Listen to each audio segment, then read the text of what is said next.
What's good, Maryville? We are live from Maryville, Missouri in Studio C. This is the Droppin Dimes podcast.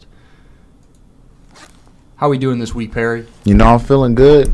It's post All-Star break, so, we got the second half of the season to talk about, and I'm very excited to, see what my man James Harden's got in store for us. He had a 60-point game earlier this season, so he might go off for 70. Don't think he'll get 80. That's a different territory. I'm looking forward to the second half of the season, too. Do you think – you said James Harden, he went off for 60 in the first half of one game. Do you think he could possibly go off for 60 again here over the last 30 games? Of course, just because, they have such a high-power offense and where everybody's getting a lot of shots. And I think, just being able to move the ball around and have so many possessions on the court, the Rockets do, and then you have your star player, James Harden, who's able to hit threes, able to get to the free throw line at an amazing rate and just almost – That man's unbelievable. He's just scoring at will, to be honest, just because he's able to go past defenders and hit threes. So just being able to do that at such a high rate will give him a chance to get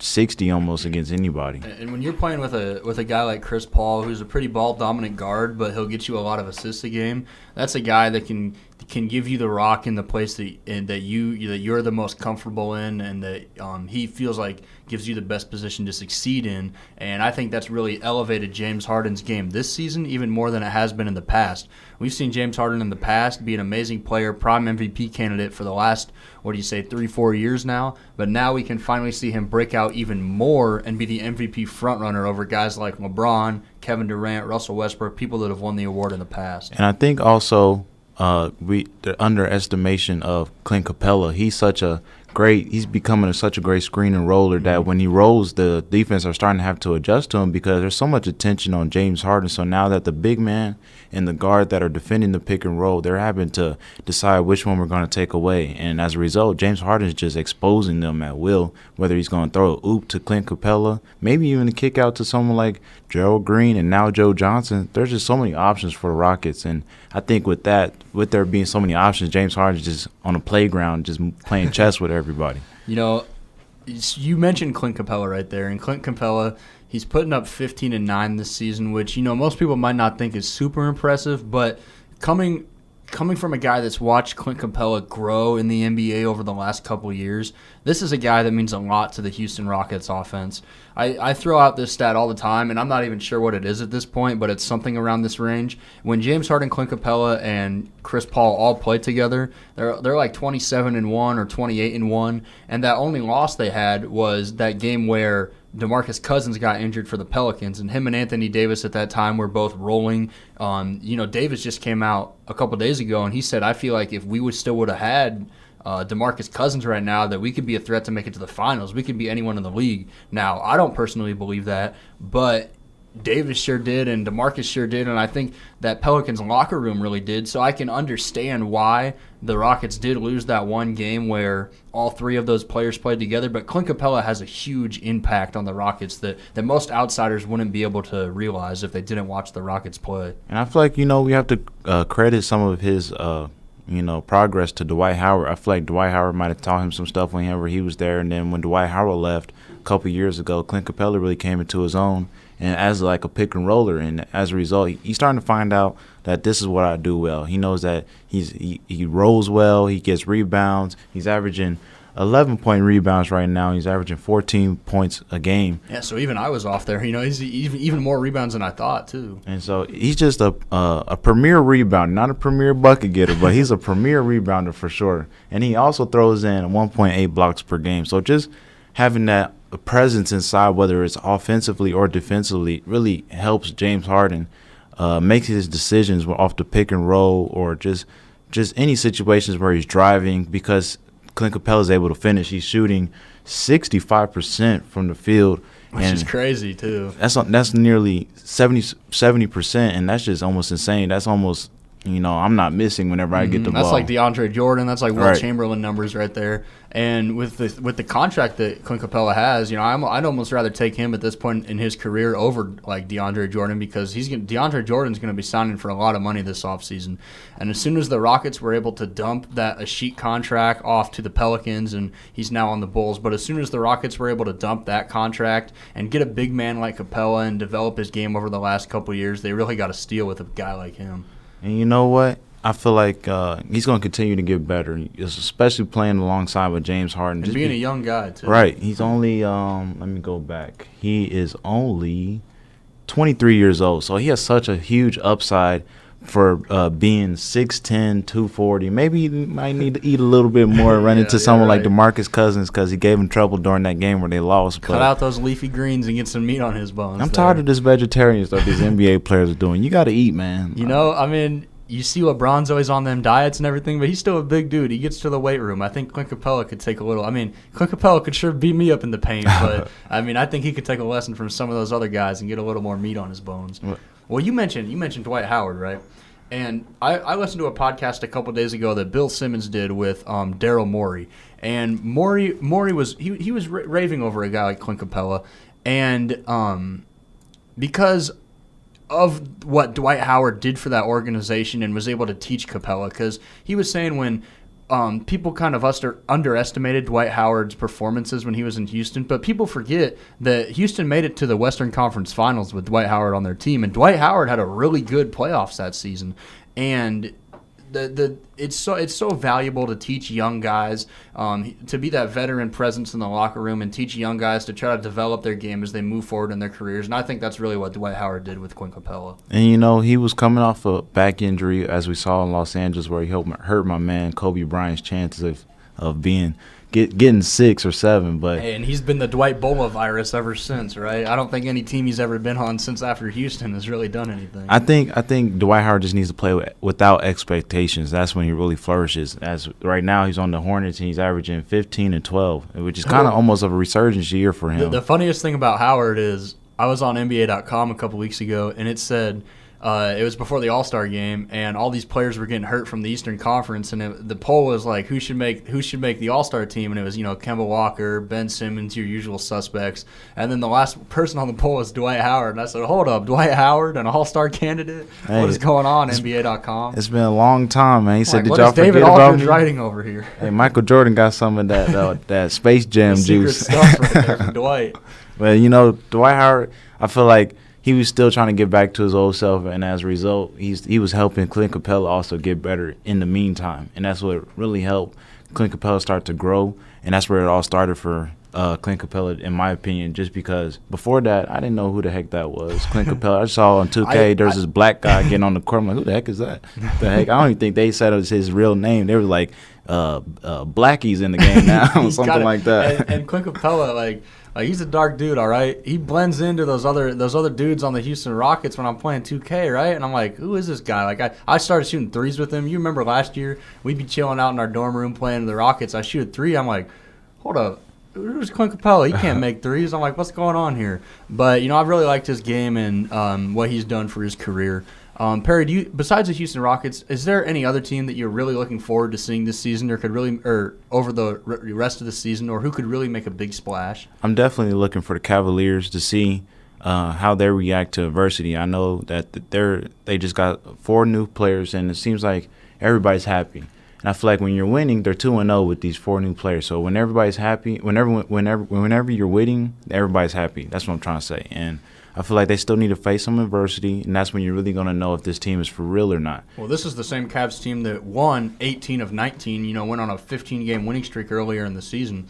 And at that point, everyone was like, dang, the Cavs are still here. The Cavs are back. They got off to a rough start, but they're back now. And then you saw they went through a little adversity, and then everything went out the window. Isaiah Thomas's quotes didn't really help by any means what he was doing for the organization. But you saw that as soon as the losing started to kick in, everything started to start rolling downhill. Nothing started to be good anymore. So I think it's going to be really interesting to see how these players, mesh with each other for the rest of the year. I think that it is good that the trade deadline was right before the All-Star break because it's going to give those players a little more practices to play with each other. Because Isaiah came out a couple weeks ago and he's like, we don't even practice here in Cleveland. This is nothing like Boston. We don't even practice. So I think it would be good for those 4 players to get acclimated to each other and see if they can mesh well with each other before the playoffs start. Well, like you said with the whole Isaiah Thomas thing, whenever he left, I could really tell there was a difference. Like I could really tell that there was a lot of bad juju just because after he left, Kyle Korver had a career night he hasn't 27 seen. Points right there. He hasn't seen that in a decade. I haven't seen that since he was on the Bulls. So he was just that, and then LeBron also had 19 assists that game, and that was a career high. So just the juju was gone, and they only had like 6 players, seven players. It's like he had 19 assists, and everyone was like, "But they're playing the Hawks." Well, but you should have seen the players that were on his team, right? I think they pulled like 4 D-League players out to play in that game. Honestly, I don't even remember their names because they immediately went back down to the D-League after that game was over. But he's not getting 19 assists to Isaiah Thomas, to D. Rose, to Dwayne Wade. He's getting 19 assists to these G-League players, these guys that don't have big-time experience, and he's setting them up to be in positions where they can succeed. And the reason why I picked the Cavaliers as my other team to really look out for, just because LeBron, he usually doesn't put so much energy into a regular season. I feel like in past seasons he's been really picking his spots just because he had guys like Kyrie Irving, Dwayne Wade, Chris Bosh, guys that he can also lean on and depend on that will help him out along the way. But now, well, he had to go so hard in the beginning of the season. He didn't have no Isaiah Thomas at that time. He got Kevin Love a little bit. And then you still got other players like Jay Crowder that were giving him some help, but there wasn't no superstar help like Kyrie Irving. So now you still don't have a superstar, but you still got good role players. So I'm expecting to see these role players, along with J.R. Smith, because he's been showing me a lot. He had 18 against the Celtics, 15 against the Thunder. Well, at the beginning of the season, for most of the year, he was kind of like just a body on the court. He was, I feel like he was washed. And trade rumors. Yeah, he was like a zombie walking around on the court. Like we can't do anything with this guy. And we've seen a resurgence of J.R. Smith ever since they traded away those players. So I'd really like to see J.R.'s development in this second half of the season. And you mentioned LeBron too, and I think this is where LeBron, if he wanted to, could jump back in the MVP race because he's coming off an outstanding All-Star game, which we're going to be talking about here on the radio show soon.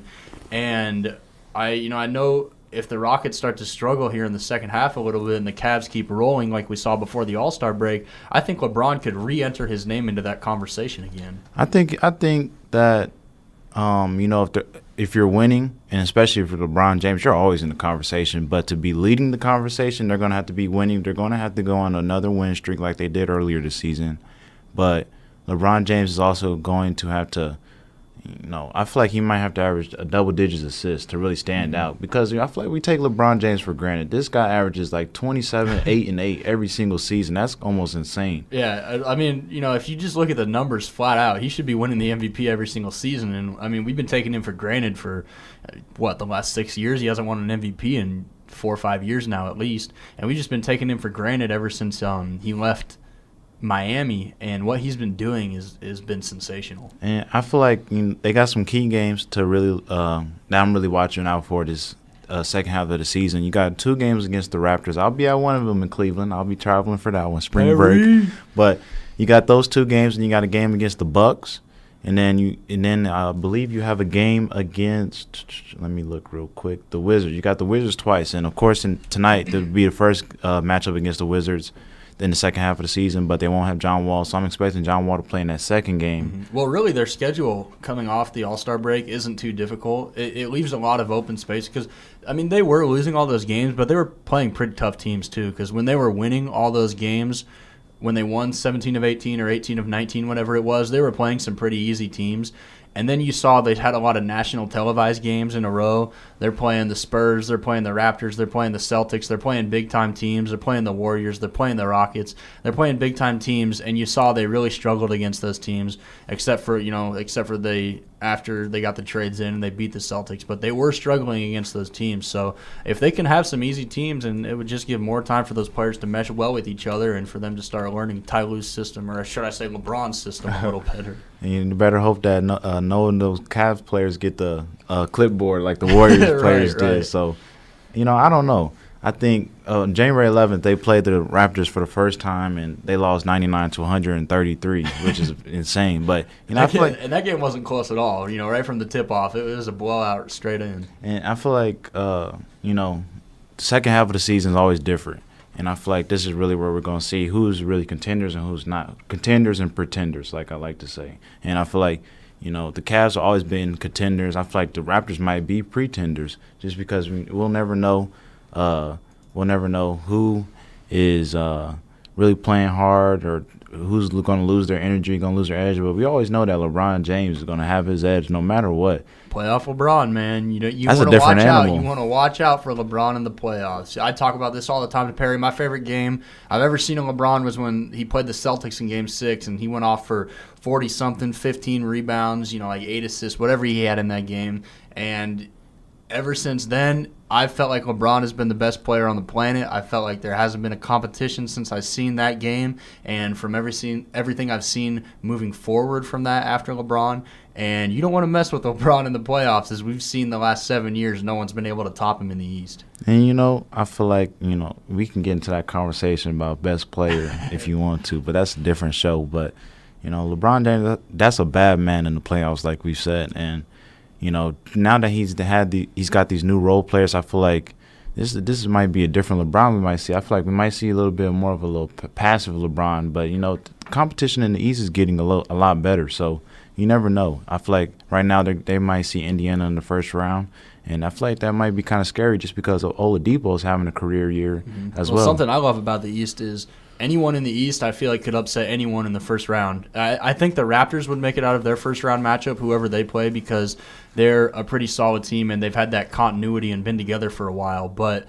I think any other team, I don't think Cleveland would get upset in the first round either. I'm just going to say Boston moving forward. I think any of those teams have the possibility of getting upset in the first round. So I'm really looking forward to seeing the playoffs and seeing what transpires.